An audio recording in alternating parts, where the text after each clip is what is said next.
오늘은 지금 우리는 예수님의 재림을 위해 무엇을 준비해야 할 것인가? 서바냐 1장 14절에 여호와의 큰 날이 가깝도다. 가깝고도 심히 빠르도다. 여호와의 날에 소이르르다. 용사가 거기서 심히 애곡하는도다. 그 나야가라 폭포의 물이 상류로 절벽으로 이제 가까이 접근할수록 그 속도가 빨라지는 것처럼 이 마지막 날 사건도 똑같이요. 마지막에 가까울수록 더욱더 증가될 화단의 때가 매우 가까이 다가오고 있다. 지금은 낭비할 시간이 없다. 세상은 전쟁의 정신에 휩싸여 있다. 다니엘 11장의 예언들은 거의 다 성취되고 있다. 다니엘 11장의 예언들은 새 천사 기별의 소문이 이제 들려오는 것입니다. 기근이 많아질 것이다. 전염병으로 수천 명의 사람들이 생명을 잃을 것이다. 외부의 세력들과 내부에서의 사단의 활동으로 위험이 우리 주변에 피문하다. 그러나 하나님의 제어하시는 힘이 아직은 역사하고 있다. 하나님의 제어하시는 영께서 지상에서 물러가고 계신다. 허리케인과 태풍과 폭풍, 그리고 화재와 홍수, 땅과 바다의 재난들이 꼬리를 물고 빠르게 일어나고 있다. 과학은 이 모든 것들을 설명하려고 할 것이다. 우리를 짙게 두르고 있는 징조들은 하나님의 아들이 오실 때가 되었음을 말하고 있지만 그 참된 원인이 아닌 다른 것의 탓으로 돌리려 한다. 지금 이 기후변화로 인한 수많은 재난들이 꼬리를 물고 지금 일어나고 있는데 과학자들은 왜 이러한 재난들이 일어나는지 그걸 과학적으로 이제 설명을 하려고 하지만도 사실은 이것은 하나님께서 사람의 마음에서 이 성령이 떠나가고 있기 때문에 이 일을 하나님께서 지금 일을 행하고 계시다는 것입니다. 지금 역사적으로 보시면 우리 시조 아담과 하와가 선악과를 따먹고 범죄하자마자 그들을 두르고 있던 빛의 둘바위가 살아있습니다. 또 환경의 변화가 일어났죠. 또 노아 홍수가 일어날 때도 하늘에서 비가 내려서 온 세상이 완전히 다 거의 멸망을 당했습니다. 말하자면 이 죄와 우리 마음에서 이제 성령이 떠나는 사건들하고 이 환경적인 재난이 비례한다는 것입니다. 이것을 좀 설명을 하고 있는 것이죠. 그래서 역대상 12장 32절에 이스라엘 자손 중에서 시세를 알고 이스라엘이 마땅히 행할 것을 아는 두목이 200명이니 그렇습니다. 시대의 징조를 아는 사람들이 그 이야기도 있었고 지금도 여전히 자신을 하나님의 지배 아래 두고 그분의 지도와 인도하심을 받는 사람들은 그분이 발생을 하도록 지정하신 사건들이 착착 진행되고 있음을 알게 될 것이라고 이야기했습니다. 예수님께서 침례를 받으실 때 하늘에서 음성이 들렸습니다. 이는 내 사랑하는 아들이요 내 기뻐하는 자라고 하는 음성이 들리는데 그 음성을 들은 사람들이 그 주변에 모인 사람들 중에 극소수의 사람들만 이 음성을 듣고 대부분의 사람들은 뭐 하늘에서 천둥 번개가 쳤다고 이야기했다는 것입니다. 지금도 좀 마찬가지죠. 하나님의 뜻대로 순종하는 삶을 살아오는 사람들은 지금 일어나고 있는 이 시대의 징조들을 분명히 이해할 수 있다는 것입니다. 이 슬기로운 설계는 자들이 잠에서 깨어났다고 하는 이 주제로 그 마태복음 25장에 나오는 열처의 비유에서 이야기하고 있습니다.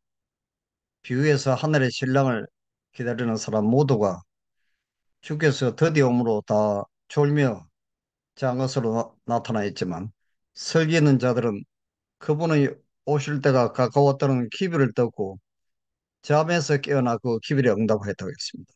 지금 우리가 이제 깨어날 때죠. 그래서 이 수많은 재난들이 지금 전 세계적으로 좀 일어나고 있기 때문에 지금 수많은 사람들이 예수님의 재림이 가깝다고 하면서 많은 집회들을 지금 열고 있습니다. 자, 여기 보시면 그 기별은 그들의 감정에 역사하였으며 그들의 두려움을 자극하였으나 하나님께서 본래 의도하시던 대로의 사업을 성취시키지는 못했다. 하나님께서는 마음을 읽으신다. 그들이 참된 정인의 근고 요한계시록 3장 18절에 있는 이 말씀을 순종하는지를 보심으로 그들을 시험하신다.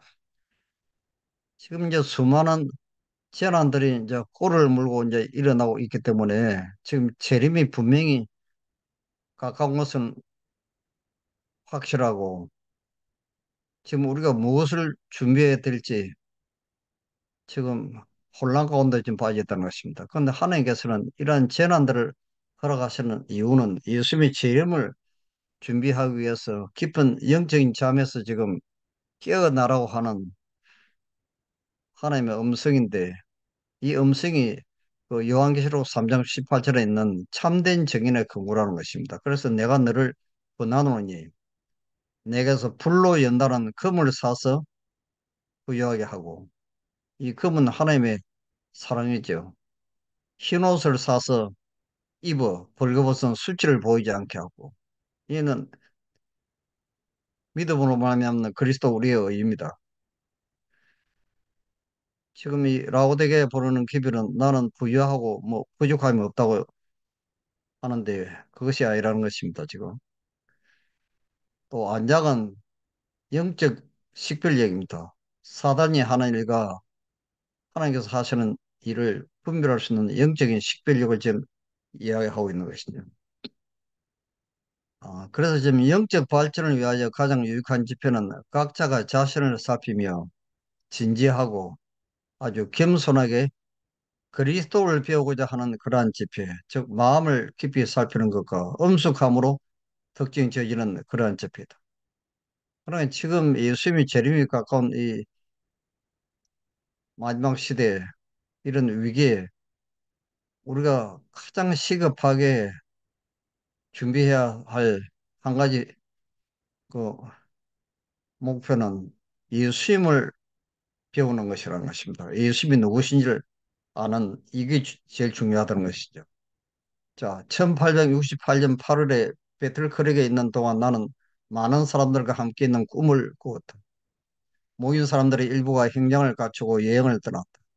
우리는 마차에 짐을 가득 싣고 갔다. 길을 계속 가노라니 길이 가파르게 되었다.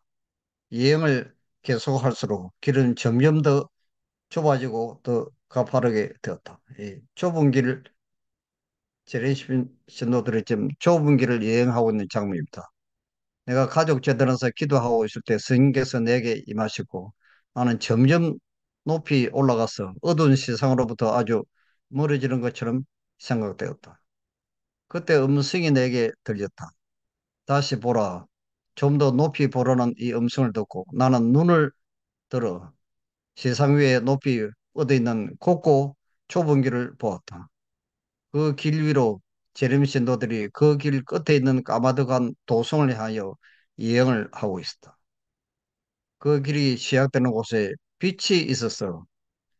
그 빛이 그들의 뒤를 환히 비추고 있었는데 한 천사가 내게 말하기를 그 빛은 밤중 소리라고 했다. 이 도덕적으로 타락한 이 깊은 밤중에 하나의 빛이 재림 신도들로 하여금 하늘 나라로 그 여정을 지금 인도하고 있습니다. 여기에 우리가 결코 실족하지 않는 확신을 주는 한 노정이 있다. 하나님의 은혜로 땅에서 하늘에 이르는 더욱 빛나는 계단을 올라갈 수 있는 자는 누구든지 마침내 영원한 희락을 띠고 기쁨과 즐거움을 가지고 그 문들을 통해서 하나님의 도성에 들어가게 된다. 이 빛이 무엇인가 하는 것입니다. 사도의 말은 각 시대의 신도들을 교훈하기 위하여 기록되었으나 만물의 마지막이 가까운 때 사는 사람들 위하여 특별한 의미를 가지고 있다고 했습니다. 그의 근거와 경고, 그의 신앙과 용기의 말은 그들의 신앙을 끝까지 지켜야 할 모든 영혼에게 필요된다. 자, 이 빛이 무엇입니까, 지금? 성화는 전진하는 것이다. 베드로가 한 말 가운데 연속적인 계단이 제시되어 있다. 너희가 더욱 힘써 너희 믿음의 덕을, 자, 이 재림 신도들이 하늘 천국을 향하여 좀 좁은 길을 걸어가고 있는 이 여정이 바로 연속적인 계단, 믿음의 덕의 지식을, 지식의 절제를, 절제의 인내를, 인내의 경건을, 경건의 행제 우애를, 행제 우애의 사랑을 공급하라. 그랬습니다.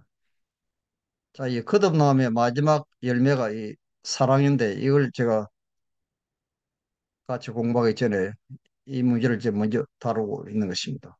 이같이 하면 우리 주 곧 예수 그리스도 영원한 나라에 들어감을 넉넉히 너에게 주시리라. 우리의 마지막 목표는 늦은 비고 하나님의 품성을 담는 것이죠. 이것이 마지막 계단인 사랑입니다. 자, 세상의 빛을 마지막 자비의 빛, 또 세상에 전파되어야 할 마지막 긍휼의 기별은 하나님의 사랑의 품성을 드러내는 것이다. 하나님의 자녀들은 하나님의 영광을 드러내야 한다. 자, 이 하나님의 사랑이 계시록 18장에 나오는 하늘에서 내려온 큰 권세를 가진 느지미 성령입니다. 자, 그들은 만물의 마지막에 가까웠으며 이 세상 역사의 장면들이 빨리 끝나가고 있다는 사실을 믿는가? 사랑으로 역사하고 영혼을 순결케 하는 진정한 믿음을 가진 사람이 거의 없다. 그러나 영생은 얻을 가치가 있는 것이라고 인정하는 모든 사람은 영생을 위한 도덕적인 적합성을 얻어야 한다. 자, 여기 도덕적인 적합성, 이것이 바로 예수 그리스도의 품성입니다. 사랑하는 자들아, 우리가 지금은 하나님의 자녀라. 장래에 어떻게 될 것을 그것은 아직 나타나지 아니하였으나 그가 나타나심이 되면 우리가 그와 같을 줄 아는 것은 이 마지막 목표는 우리의 품성이 예수님처럼 변화되는 것입니다. 그의 계신 그대로 볼 것을 이라미니 주를 향하여 이 소망을 가진 자마다 그의 깨끗하신 것 같이 자기를 깨끗하게 하느니라. 이것이 그대가 이루어야 할 사업이다. 지금 우리가 해야 될 가장 시급한 주제는 우리의 기도 제목은 도덕적인 적합성, 즉 우리가 예수님처럼 변화되어가는 이 일을 해야 된다는 것이죠.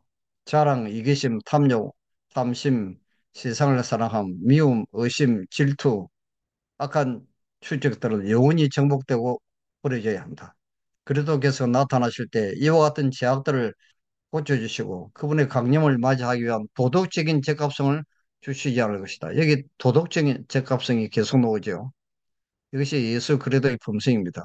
이와 같은 준비는 그분께서 오시기 전에 모두 마쳐야 한다. 불평하고 비난하며 화를 잘 내므로 주위의 사람들을 해치고 또한 그렇게 함으로 자신의 영혼도 해할 유혹을 받을 때 나는 하나님의 보좌 앞에 흠없이 쓸 수 있을 것인가 라고 신중하고 열렬하고 간절하게 자문해 보라. 흠이 없는 사람들만이 그곳에 있을 것이다. 모든 도덕적인 특성의 결점들은 먼저 치료함을 받아야 하며 모든 결점들은 그리스도의 정결케 하시는 보혈로 제거되어야 하며 또한 품성의 모든 불쾌하고 사랑스럽지 못한 특성들은 극복되어야 한다. 사랑해 우리의 품성과 예수님의 품성을 대조적으로 이렇게 연구하지 아니하면 이런 것들을 전혀 깨닫지 못하죠. 이러한 결점들을 우리가 회개하고 버려야 된다는 것입니다. 우리가 그리스도의 형상으로 변화되고 있다는 증거를 나타내지 않고 다만 교인이기 때문에 구원을 받았다는 생각을 가져서는 안 된다. 우리는 슬기로운 처녀로 표성되든지 미련한 처녀로 표성된다. 그들은 예수님의 오심을 위해 준비되어 있지 못하다. 그들은 사랑으로 역사하고 영혼을 순결케 하는 믿음을 가지고 기다리며 기도하지 않았다. 은혜의 기름이 우리 등전에 채워져 있어야 한다. 경건의 모양은 가졌으나 경건의 능력은 부인하고 그리스도를 주여 주여 하고 부르면서 그분의 형상과 흔적을 갖추지 못한 영혼의 상태는 참으로 비참할 것이다. 하나님께서는 자비롭게도 시험과 연단받을 은혜의 시기를 허락하신다. 이 시험과 연단받을 은혜의 시기, 시험과 연단이 무엇입니까? 불로 연단은 금이죠. 금 앞에 있는 불이 바로 시험과 연단입니다. 이런 시간이 걸리는 것이죠. 그분께서는 다음과 같은 초청을 하신다. 너희는 여호와를 만날 만한 때에 찾아라. 가까이 계실 때에 그를 부르라. 그들에게 하늘의 적합한 품성을 이룰 수 있는 은혜의 씨가 여러 해 동안 주였다. 그러나 그들은 순기를 좋아하는 마음을 배양하지 않고 하늘의 방언을 결코 배우지 않았으므로 이제는 너무나 늦다. 나는 많은 사람들이 그처럼 절실히 필요한 준비를 깨울려 하면서 주의 날에 서고 그분 앞에서 살기에 적합하게 해줄 유쾌하게 되는 날, 곧 늦은비 때를 기다리고 있는 것을 보았다. 그들은 필요한 준비를 깨울려 하였다. 그러므로 그들은 그들을 거룩하게 하신 하나님의 앞에 살기에 적합하게 해줄 유쾌함을 받을 수가 없다. 자, 지금 그처럼 필요한 준비, 이것이 무엇입니까? 예수님의 품성을 영위함으로 그분을 닮아가는 것이죠. 이것이 이제 이름이 성령이죠. 우리가 전심을 다하여 하나님과 우리 이웃을 내 몸처럼 사랑할 때 하나님께서 우리를 통해 역사하실 것이다. 우리가 늦은 비의 시간에 어떻게 설 수 있는가? 오직 그분의 사랑을 소유할 때이다. 이게 베드로의 마지막 계단 사랑입니다. 하나님의 진노의 폭풍이 몰려오고 있는데 하나님의 사랑 안에 있는 진리로 말미암아 성화된 사람들만이 설 수 있을 것이다. 그들은 멸망이 지나가 버릴 때까지 하나님 안에서 그리스도와 함께 숨김을 받을 것이다. 자기들의 심판의 때를 모르는 자들이 너무나 많다. 현대 진리를 믿으라고 공언하는 사람들 중에서도 시대의 징조를 이해하지 못하고 종말 전에 우리가 무엇을 경험해야 하는지를 알지 못하는 자가 얼마나 많은가. 오늘날 우리는 하나님의 인내 아래 있다. 자, 지금 우리가 종말 전에 우리가 경험해야 하는 것, 이것이 바로 예수님의 품성을 닮아가는 것입니다. 자, 히브리서 12장 25절에서 28절 보시면 그때 그 소리가 땅을震동하였거니와 이제는 약속하여 가라사대 내가 또 한 번 땅만 아니라 하늘도 진동하리라 하시느니라. 이 또 한 번이라 하시면 진동치 아니하는 것을 영존케 하기 위하여 진동할 것들 곧 맞는 것들에 변동될 것을 나타내십니다. 영원히 변치 않는 것. 이것 때문에 예수님 재림 직전에 하늘도 땅도 진동하는 흔들림이 이제 오게 됩니다. 이 진동에 살아남을 딱 한 가지 방법은 우리가 고린도전서 13장에 나오는 사랑입니다. 사랑. 사랑은 언제까지든지 떨어지지 않아. 우리가 너무나 잘 아는 예, 사랑이죠. 믿음, 소망, 사랑 이 세 가지는 항상 있을 것인데 그중에 제일은 사랑이다. 이 사랑만이 영원히 변치도 아니하고 영원히 남아있다는 것입니다. 나는 내가 본 흔들림의 의미를 물었는데 그것은 라오디게아 교회에 보내는 참된 정인의 권면으로 인한 결과임을 보여주다. 여기 이제 결과라는 말씀을 주의해 보셔야 됩니다. 이 라오디게아에 보내는 참된 정인, 권면, 하나님의 사랑이죠. 이 권면은 그것을 받아들이는 자들의 마음속에 작용하여 그들로 하여금 수준을 높이게 하고, 자, 여기 수준을 높이게 한다는 말이 나옵니다. 진리에 매달리도록 이끌 것이다. 어떤 이들은 이 바른 정보를 저버릴 것이며 그것을 대항하여 일어나게 된다. 이로 인해 하나님의 백성들은 흔들림을 경험하게 될 것이다. 자, 이 높은 표준은 사랑이라고 이야기하고 있습니다. 사랑은 그리스도의 왕국을 다스리는 법이다. 주님은 모든 사람에게 높은 표준에 이르라고 부르신다. 그분의 백성은 삶 속에서 사랑과 온유와 오래 참음을 드러낼 것이다. 자, 그래서 이 하나님의 인은 사람이 볼 수 있는 어떤 표나 도장이 아니고 영적으로나 지적으로 진리에 굳게 서는 것이며 따라서 그들은 흔들릴 수 없게 되는 것이다. 하나님의 택한 백성들의 이마에 인을 받고 흔들림을 대비한 준비가 되자마자 곧 흔들림이 올 것이다. 하나님의 인은 영적으로 지적으로 진리에 굳게 서는 것이라고 기록되어 있습니다. 이거 원문에 보시면 이 굳게 서는 말은 이제 세틀다운으로 좀 되어 있죠. 지적이란 말은 하나님의 말씀을 우리가 지식적으로 이론적으로 좀 머릿속에 알고 있는 것입니다. 신학적으로 지식적으로 알고 있는 것이죠. 영적이란 말은 우리가 알고 있는 하나님의 말씀을 생활에 매일 실천하는 것을 영적이라고 이야기합니다. 그래서 행동이 반복이 되면 습관이 되고 습관이 반복이 되면 품성으로 변화되는 나중에 무의식적으로 우리 행동이 나오는 이것을 하나님의 인이라고 이야기합니다. 이걸 셔틀다운이죠. 굳게 서는 거.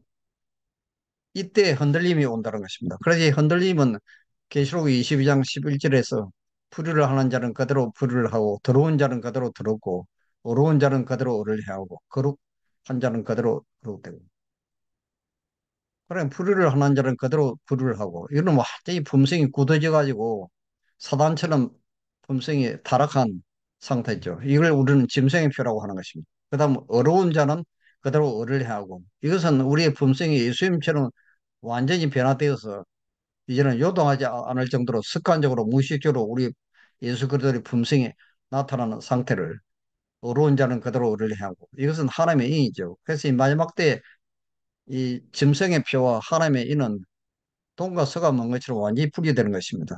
중간 지점이 없는 것이죠. 그래서 살아계신 하나님의 인을 받는 사람들만이 거룩한 도성의 문들을 통과할 여건을 갖게 될 것이다. 살아계신 하나님의 인은 성품이 그리스도를 닮은 자들에게만 처질 것이다.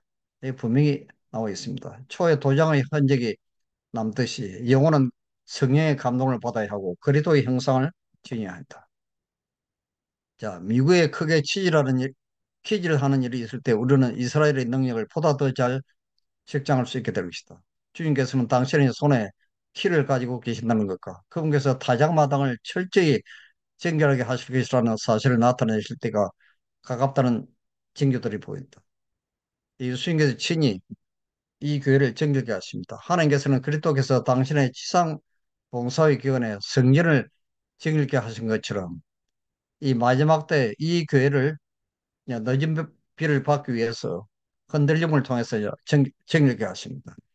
자, 그래서 아모스 9장 9절에 내가 명령하여 이스라엘 족속을 만국 중에 체질하기를 곡식을 체질한 같이 하리니와 그 한 알갱이도 땅에 들이지 아니하리라. 이게 똑같은 말씀이 스바냐 2장 1절에 또 나옵니다. 수출 모르는 백성아 모일지어다 모일지어다. 명령이 시행되기 전에 광음이 겨같이 날아 지나가기 전에 여호와의 진노가 너에게 임하기 전 여호와의 분노의 날이 너에게 이르기 전에 그러할지다. 이 명령이란 말이 계속 나오는데 이 명령이 바로 우리 앞에 있는 커다란 명령, 일월 시험령을 가르치는 것이죠. 일월 시험령을 통해서 하나님께서는 순결하고 진실되며 성화된 사람들을 소유할 것이요. 저들로 늦은 비를 위해 준비하게 하실 것이다. 일월 시험령의 강요는 하나님께서 임명하시지 않은 자들을 제거할 것이라 했습니다.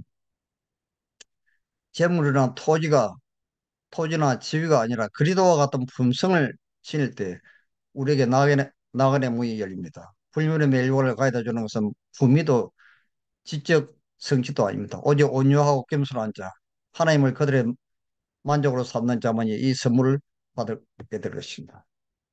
그들이 가진 빛대로 살고 있는 자들만이 큰 빛을 받을 것이다. 우리가 실제적인 그리스도인 특성들을 나타내는 일에 매일 전연하지 않는 한 우리는 너짐의 성령이 내리는 것을 기다리지도 못할 것이다. 자, 앞에 계속해서 배웠던 그 그리스도인 특성이 바로 예수 그리스도의 품성이죠. 이것을 이제 우리가 팔복을 통해서 또 베드로의 8가지 계단을 통해서 한 계단씩 한 계단씩 지금 마지막 계단인 예수님의 품성 사랑을 향하여 지금 그 빛을 따라가고 있는 것입니다. 지금 그들은 진리를 찬송하였고 그것을 실생활에 실천하지 않았다. 은혜의 기름이 등에 공급되지 않았으므로 그들은 어린 양을 혼인잔치에 참석할 준비가 되지 못했다. 이 미련한 저희들은 말씀을 이론적으로는 알고 있지만 또 생활 속에서 그들은 실천을 하지 않는 것입니다. 그들은 하나님의 품성을 연구하지도 않고 하나님과 또 교제하여도 아니하고, 그래서 자연적으로 그들의 봉사는 형식적인 신앙으로 끝나는 것이다는 것입니다. 그런데 슬기로운 저희들의 특징을 보면 항상 먼 장래를 위해 준비하는 믿음을 보여준다. 오늘 내 생명이 어떻게 될지 모르기 때문에 내일이 없는 것처럼 매 순간 깨어서 주님의 재림을 준비하는 신앙 자세를 보여준다. 슬기로운 슬기는 저희들은 등을 가지고 또 그릇에 기름을 가지고 있다. 그리스도를 따로 노라고 고난하는 무리들 가운데 언제나 두 부류의 사람들이 있었다. 한 부류의 사람들은 구주의 생애를 연구하고 자기들의 결점을 고치고 그분이 모분에 일치되고자 열심으로 노력하는 사람들이며, 그 다른 편의 사람들은 그들의 잘못을 보여주는 명백하고도 실제적인 진리를 피하는 사람들이다. 지금은 주임을 위해 준비할 때이다. 불신을 말하거나 마귀의 일을 행할 시간이 없다. 시기와 질투와 분열의 씨를 뿌림으로 상대의 믿음을 흔들어 놓지 않도록 모두 정신을 차려야 한다. 하나님께서는 그 말을 들으신다. 하나님의 종들이 이마에 인을 맞을 때까지 사방의 통제 아래 있다. 우리는 얼마 남지 않는 은혜 기간을 참으로 신중히 활용해야 한다. 진심으로 자신을 살펴야 한다. 자기의 죄가 흉악하다는 것을 깨닫지 못하는 자의 마음에는 예수에 대한 깊은 사랑이 뿌리 박을 수가 없을 것이다. 그리스도의 은혜로 말미암아 변화된 사람은 그분의 거룩한 품성을 감탄할 수 있게 될 것이다. 그러나 만약 우리가 우리 자신의 도덕적인 결점을 보지 못한다면 이는 우리가 아직도 그리스도의 아름다운 품성을 보지 못하였다는 확실한 증거이다. 영생은 곧 유일하신 참 하나님과 그의 보내신 자 예수 그리스도를 아는 것이다. 우리가 이 세상에서 하나님을 알아야만 한다. 그분께서 강림하실 때 맞이할 준비가 이루어진다. 그러나 그리스도를 믿는다고 고언하는 많은 사람들이 하나님을 알지 못하고 있다. 그들은 다만 피상적인 신앙만을 갖고 있다. 그들은 하나님을 사랑하지도 않으며 그분의 품성을 연구하지도 않는다고 지금 기록되어 있습니다. 우리는 다만 그리스도를 알므로 하나님을 알 수가 있다.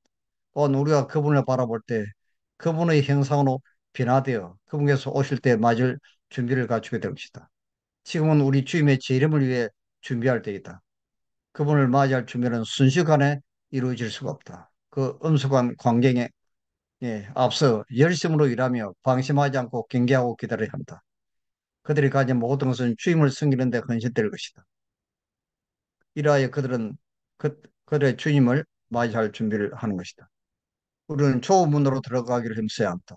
천국 문은 돈이나 땅이나 시골을 가진 자에게 열리지 않고 그리스도와 같은 품성을 소유한 자에게 열릴 것이다. 열매가 익으면 곧 낫을 대나니 이는 추수대가 이르렀습니다. 그리스도께서는 당신의 교회 안에서 당신 자신을 나타내시기 위해서 오랫동안 소망을 가지고 기다리고 계십니다. 그리스도의 품성이 당신의 백성 가운데서 완전히 재현될 때 그들을 당신 자신의 것으로서 주장하시기 위해 오실 것이다. 기도하겠습니다. 하늘에 계시는 아버지, 참으로 우리는 예수님의 재림에 임박한 마지막 때에 지금 살아오고 있습니다. 수많은 천인계의 재난들과 또 경제 위기와 전쟁의 소문과 도덕적인 타락과 수많은 재림의 징조들이 우리 눈앞에 날만 새면 우리 앞에 전개되고 있습니다. 이런 마지막 때 우리가 예수님의 재림을 위해서 무엇을 준비해야 할 것입니까? 우리 마음을 살피고 우리가 그리스도를 닮지 않는 수많은 품성의 결함들, 우리의 부족들을 사도 요한처럼 참으로 우리 마음을 살피고 그리스도의 아름다운 품성의 그 온전함을 바라보므로 날마다 회개하는 삶을 살아가도록 예수님의 이름을 준비하는 삶을 살아가도록 우리 모두를 도와주시고 축복하여 주시옵소서. 귀하신 예수님 이름으로 간절히 비옵나이다. 아멘.